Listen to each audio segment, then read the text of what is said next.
transit, because you have to change twice.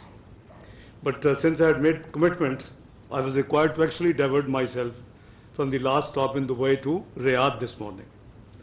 So there is a financial investment initiatives conference, but so I got leave from Honorable Prime Minister on telephone, who has left after my arrival for Riyadh. He will be representing Pakistan. So it's indeed a great day, I would say, and a great event which has been planned. I extend my heartfelt congratulations to the Chinese government, the Chinese people, the institute, its management, all participants here. It's a wonderful day, it's a historic day from Pakistan and Chinese friendship point of view. The establishment of the People's Republic of China marked a transformative moment in the world history, ushering in an era of progress and strength for a great nation. Under the leadership of Chairman Mao and his revolutionary comrades, the Chinese people waged an unparalleled struggle for freedom, dignity, and self-respect. Kindly spare some moment, some time, and reflect. We don't have much difference in our age of the two countries. And Honorable Senator Mushahid Saab mentioned, how and which countries China has tried to follow in the beginning, which included Pakistan model as well. There's a separate discussion sometime, what goes wrong in this country. I think we will certainly have another discussion, but with reference to today's event, I would say this monumental journey inspired by Chinese, countless nations across the world who actually wish to now follow China. Over the past 75 years, New China has created a remarkable course, reaching unprecedented milestones in every sphere of life and contributing to a better world. Again, one of the Honorable Speaker has explained the different phases. Mushahid Saab says he went first time 50 years ago when he was in FC College. Yes. So, those of you who have been to China in different phases, and particularly in the last few years, I think the speed of revolution and transformation, what I have witnessed in last couple of decades, is of the light speed. It's unbelievable. You simply cannot comprehend that such a speed can be possible in certain country. We have been witnessing all leg pulling from a certain part of the globe. His Excellency Ambassador said they're second biggest economy. Absolutely right. I have no doubt they're going to be the biggest economy in due course.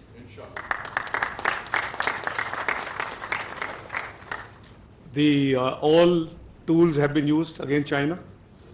Those who observe very closely, starting from the tariff impositions from 25 to 100% on different items, semiconductors, electric vehicles. But mark my words, I have a very clear, the speed I have seen in Chinese development and progress testifies that it's not too long when China will become the super economic power. Absolutely. Ladies and gentlemen, through the visionary leadership of the Communist Party of China, the country has not only eradicated extreme poverty, as explained and given numbers by Honorable Ambassador here, but also elevated the quality of life for its citizens and pioneered advancements across various sectors. Now, at one time, Chinese labor was considered to be very economical. I don't use the word cheap. And that's why the many industries of the world actually located from the West in China. You will be surprised to know that the per capita income and the living style has gone so high in the last decade. Pakistan labor has become cheaper than China now. Nepal labor has come cheaper than China. Bangladesh labor has come cheaper than China. That's why there was a huge discussion just 6-7 years ago of relocation of a lot of Chinese labor-intensive industries in these countries. Pakistan was one of the best candidates. I'll come to that in a minute. The sadful story of Pakistan. We take off and we just fell repeatedly. So that was the best time, 2016-17, when JETRO was saying that Pakistan is likely to be the second choicest place for foreign direct investment. When the international rating agencies were frequently upgrading your ratings. When the Morgan Stanley and the other countries were saying that forget about neighbor, look at Pakistan for investment. Anyway, it's never too late. So historically, I think we have still space, in my opinion. I'm very optimist. It also says optimism, hope must prevail, because we have not seen once, but multiple times Pakistan rising, and then the political instabilities and the domestic conspiracies just take Pakistan to a negative direction. From space exploration to artificial intelligence, medical science, green development, and cutting-edge technologies, China's transformation from an agrarian society to an economic powerhouse of the world has reshaped the global economic landscape. With its GDP risen over $17 trillion today, Chinese journey stands as a testament to its unyielding pursuit of prosperity. Excellencies, ladies and gentlemen, Pakistan sees China as a key factor for peace, stability, and fairness in world affairs, and I mean it, what I'm saying. China's peaceful rise has contributed to stability in global political and economic landscapes, enhanced the structure of global governance. It has strengthened the role of multilateral diplomacy, and there's so many positive things you can see and experience when you study the China's 75 years of growth. Importantly, China's proactive leadership in addressing climate change has galvanized international climate action. With its investments in renewable and green energy, as well as its pledge to achieve carbon neutrality by 2060, China sets a standard for sustainable development that resonates globally. Those of you who have traveled to China in the last few years, just about 7-8 years ago, when you would go to Beijing, there would be so much pollution you can see. In just 5 to 6 years, I've just been in the last 2 years few times, and I'll be going soon again, Excellency. I'll be joining President of Pakistan in his dialogue with President Xi on 7th and 8th. That's another reason why I'm here. And it's amazing. It's all clear, blue sky now in Beijing. It's really impressive that if you intend to do something, if you have a resolve, you can make it. And China has shown it. I was really happy and pleasantly surprised in such a short time, just 4 or 5 years ago, and now how Beijing, environment issue has totally disappeared. China's role as a harmonizer on the global stage is equally commendable. Rather than stoking conflicts, China has consistently worked to cultivate harmony among nations. I'm sure China could have reacted to the unreasonable tariffs, levies in the recent few months. I was actually in Beijing when I read that news. I mean, imagine 25% tariff to 100% tariff. I don't know what would you write, Dr. Ikram Saab, on this, whether it is a fair play in the world or not. But that's what happened. I read in China, I was on an official visit with Prime Minister. And I couldn't believe that, this can also happen. This is nothing but politics. An unfair way to stop somebody to be achieving, which in my opinion, they will achieve one day. Yes. The humbleness, the hard effort, the commitment, the dedication with which the Chinese leadership work, I don't see it's going to be too long away when they will be achieving this thing. This dedication, as I said, to peaceful coexistence is evident in its historic mediation role between, couple of countries of this global south. They have been extreme rivals. China had played a great role, and they had brought them closer. You see, this is the role of leadership. And I must compliment what China did in this region.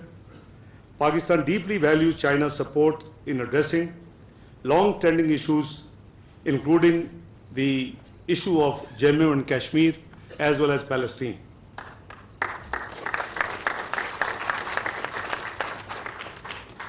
As responsible for the Foreign Ministry of Pakistan, I also assure you once again that Pakistan also is absolutely, has been, is and will always be firm on one China policy.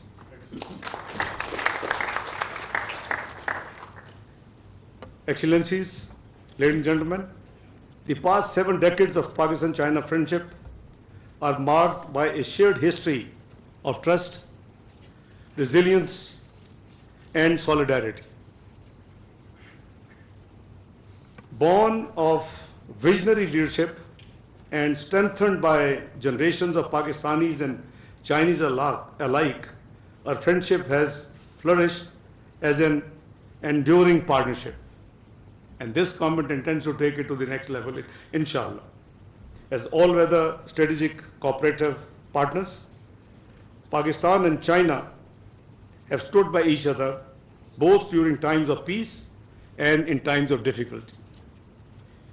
Be they natural disasters, economic disruptions, or geopolitical shifts, China-Pakistan friendship has been consistent, steady, and that's why they say all-weather friends. One of the most notable achievement of this partnership is the China-Pakistan Economic Corridor, which His Excellency, the Ambassador, has pointed out. Let me share with you the history. Pakistan was suffering by 2012, 18 hours of load shedding. I'm sure you would have forgotten by now. We have a very short memory. 18 hours in the urban areas and 20 hours in the rural areas, average. Pakistan had already held the elections, 2013, May 2013. We had won the elections. And Chinese premier were visiting Islamabad, and invited Mr. Nawaz Sharif, as the obviously known to be the next Prime Minister of Pakistan.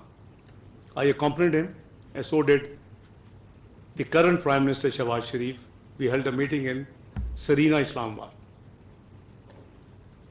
The Chinese premier asked Mr. Prime Minister, he addressed him already, Mr. Prime Minister, tell us what can we do for you. And Mian Sahib said that please help us in getting rid of this load shedding in Pakistan.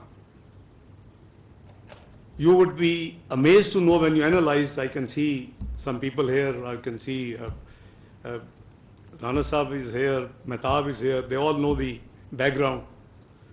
So you see, the maximum investment out of the CPAC was for generation of electricity projects in the private sector. There has been a lot of malafide propaganda from the containers and otherwise. In the powers of echelon, they really believed that thing. And as a finance minister, I confronted those all. Government of Pakistan, out of 34 billion of CPEC phase 1, only borrowed 6 billion US dollars. The rest was investment loans to the private sector for the power generation projects. 3 billion for Multan Sakar motorway. It was commercially not viable, couldn't be done on a BOT basis. So state has to come in. You can't have Peshawar to Islamabad motorway, Islamabad to Lahore motorway, Lahore to Multan motorway, and Multan Sakar can't be because there is not enough traffic and doesn't make commercial sense. This is where the state has to come in. So that was the sector which was financed by China under CPEC, 3 billion. The other 3 billion was the Gwadar related projects. And the average cost was less than 2%. It won't be appropriate for me to tell who the big powers I had to confront. And thanks God, with the change of government, and after spending 1 year, when people went to negotiate IMF program, then the finance minister had to make public statements in Washington. Ishaq Dar was right. It was less than 2%, and that was investment, not loans. So see, we should think of Pakistan first, and should not come to the petty politics when it comes to Pakistan. So CPEC, I think, is a wonderful gift from China. It's a flagship project of the Belt and Road Initiative of President Xi. It has not only transformed Pakistan economy by enhancing infrastructure and energy capacity, but also demonstrated that interstate relations based on mutual respect and cooperation bring substantial benefits to both nations. As a symbol of bilateral cooperation, CPEC underscores the enduring strength and depth of Pakistan-China's relationship. Ladies and gentlemen, Pakistan remains fully committed to expanding CPEC to its next level. In the recent meetings of Prime Minister Shahbaz Sharif with the Chinese leadership in China, which I also participated, China and Pakistan have agreed to take CPEC to the next level, what we call upgradation of CPEC or CPEC phase 2. We have to move into now the second phase, deepening our collaboration in trade, industrialization, digital technology, agriculture, and green and renewable energy investments. China offered that we can send 1,000 agri senior students to China.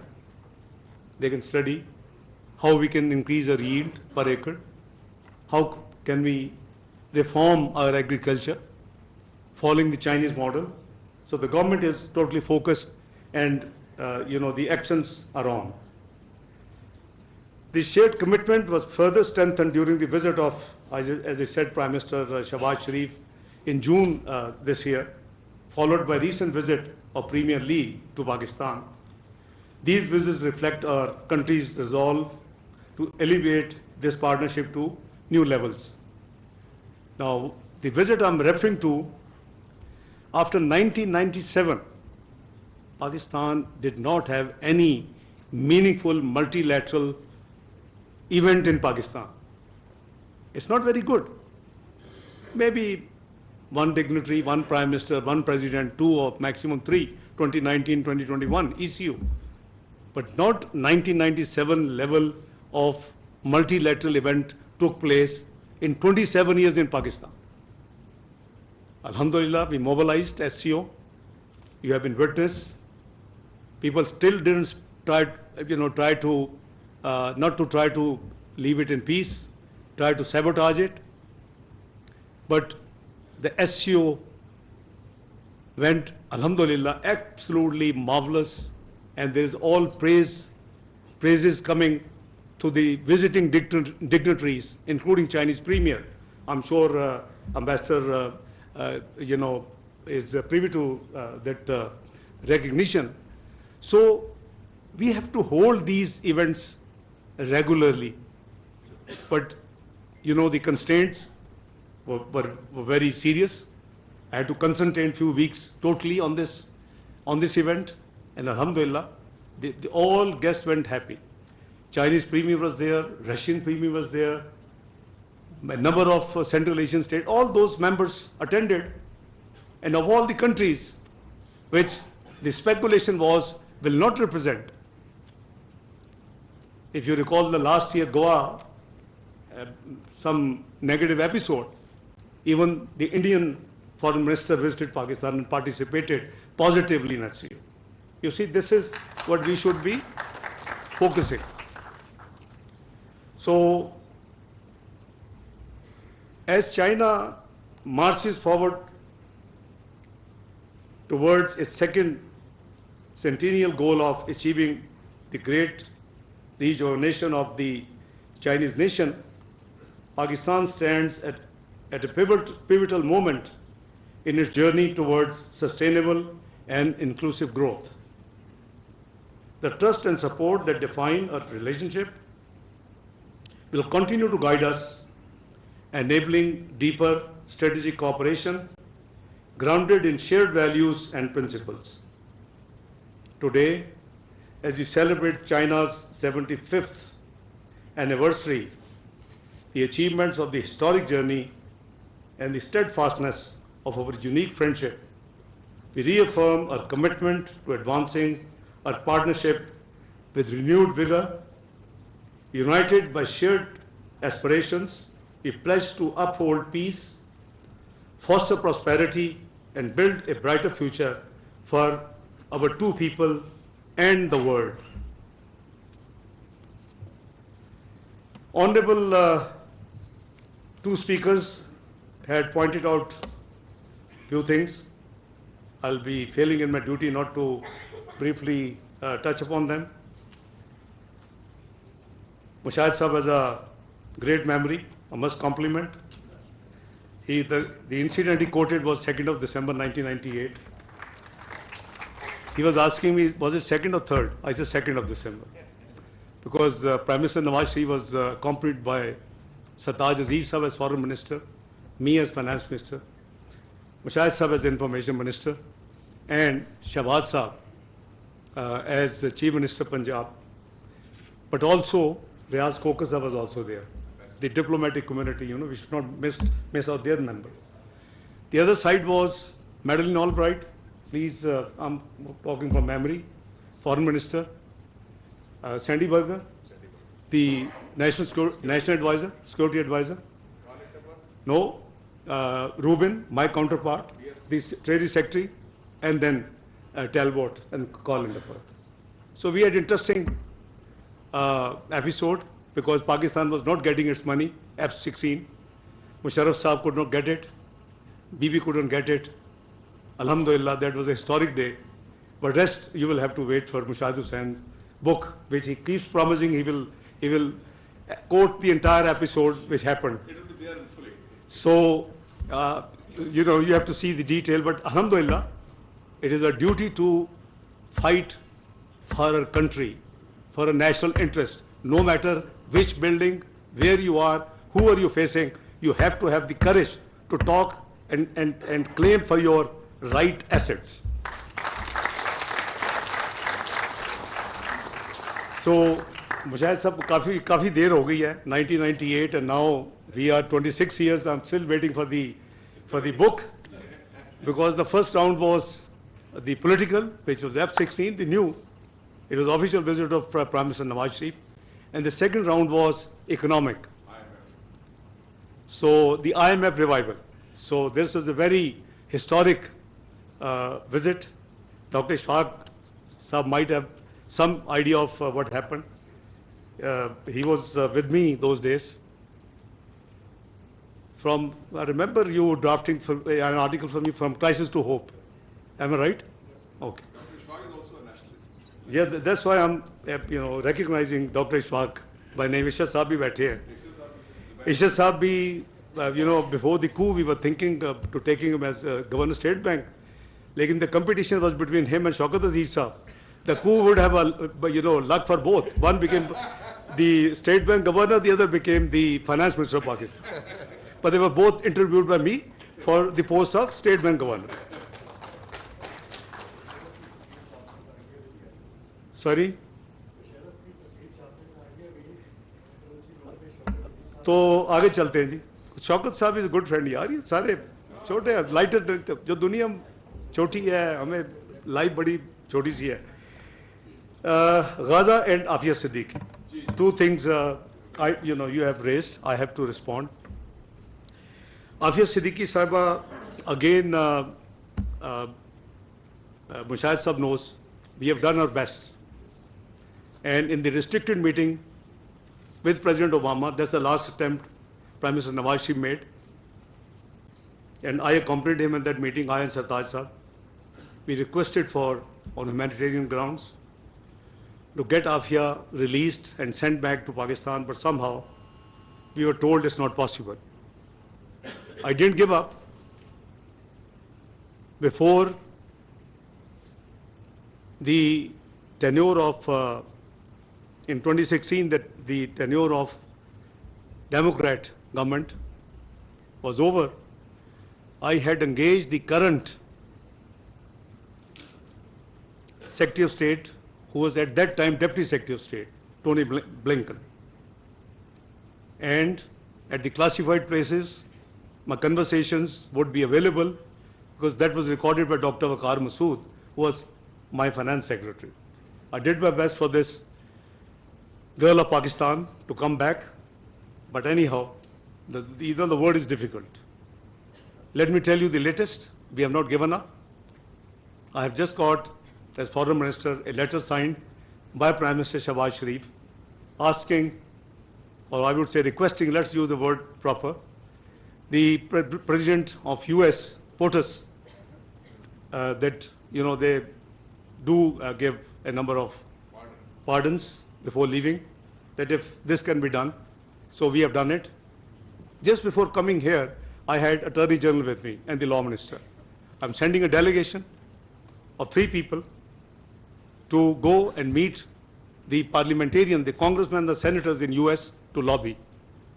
Because we will do our best, but that's all, we should be doing. Excellent. On the issue of Gaza, I think the word international law and order is collapsing. I don't mince words, I talk straight. May not be very good quality in a diplomatic responsibility, but you have to. Just in last 48 hours, I have made it sure that I put on record of the Commonwealth that there is a need for reform in the multilateral development institutions, charter. The developing country needs do not have enough supply under the existing system from the betterment institution and others.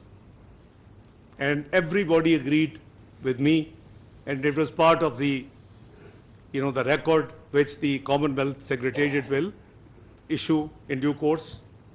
So, same happens to Gaza. All the resolutions of the Security Council on Gaza, by the resolutions of the OIC in Gambia, I represented Pakistan on this subject there in the heads of government OIC meeting in Gambia a few months ago. There was a special meeting of D8 in Istanbul, same issue, followed by another meeting hosted by King of Jordan, President of Egypt, UN Secretary General. I represented Pakistan there. We voiced everywhere. I think we may be one of the rare countries who have vocally spoken in favor of Palestine. And I think it is a responsibility as part of the Ummah. This genocide must stop. the war crimes must operate. The International Court of Justice decision has been put in the bin, which has categorically stated it is plausible genocide. 48,000 innocent people have died, including majority of women and children. 80,000 are injured, and there's a complete vanish of the Gaza place, followed by what is happening in Lebanon. What Pakistan is doing, we are playing our proactive diplomatic role. Many things you can't make too much public. This is a standard norm. That's why you don't see me, by the way, too much now in talk shows. Spokesperson speaks on behalf of the MOFA. Hopefully, Parliamentary Secretary Dr. Shazra Mansab will be doing that job. But we raise this issue at every important international forum. Even in Commonwealth in small, I made it sure that this item is raised. But what Pakistan is doing, now let's come to that. सिर्फ बातें करने का तो कोई फायदा नहीं ना. Talk is not enough. We have to do something practically. We have already sent 10 big consignments of relief to Gaza. Previously, we were sending through Egypt. When we attended a few months ago the conference in Amman on Gaza, I negotiated with Jordan because that is a safer place and safer route to dispatch these goods. So we have been doing it. Number two, an NGO from UK of the professionals, doctors, they approached me that can we bring the final year students of medical. There are no teaching hospitals now, no medical, it's all gone by the bombardment. So can Pakistan accommodate them? You will be happy to note I have made arrangements with all the private medical colleges and the public sector colleges, and 190 students would be, as a first batch, coming to Pakistan. Palestinians who will be completing their rest of their medical profession and their degree in Pakistan. The first batch is reached in Lahore. Next few batches are expected in Islamabad, and hopefully once all the first total batch arrives, I have intention to probably invite them and just have a talk, maybe media is also there, just to encourage them. They lost everything. So all I want to assure you that Gaza is on our radar, and surely we will do everything which is possible. Latest attack on Iran, that is a new edition. The sad story is when the Iranian president was to be sworn in, Prime Minister Shahbaz Sharif was again overcommitted. Task was given to me. I represent Pakistan. I went there. ये अलग बात थी कि बजाय एक दिन का overnight जो कि suggested था, I reduced it to 14 hours trip. I reached after the airport to the parliament. I had about 30 minutes margin. So I attended the investor ceremony.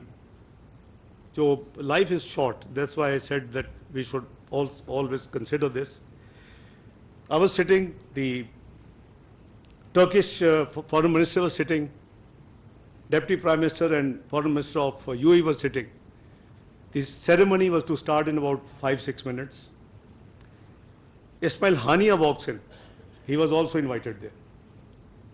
And this clip was run globally after what happened there at that time. So 4 of us were chatting, 3 of us, sorry. UAE DPM was sitting, but Foreign Minister Haqqan, my dear brother, and myself and Ismail Hania, and very good exchanges.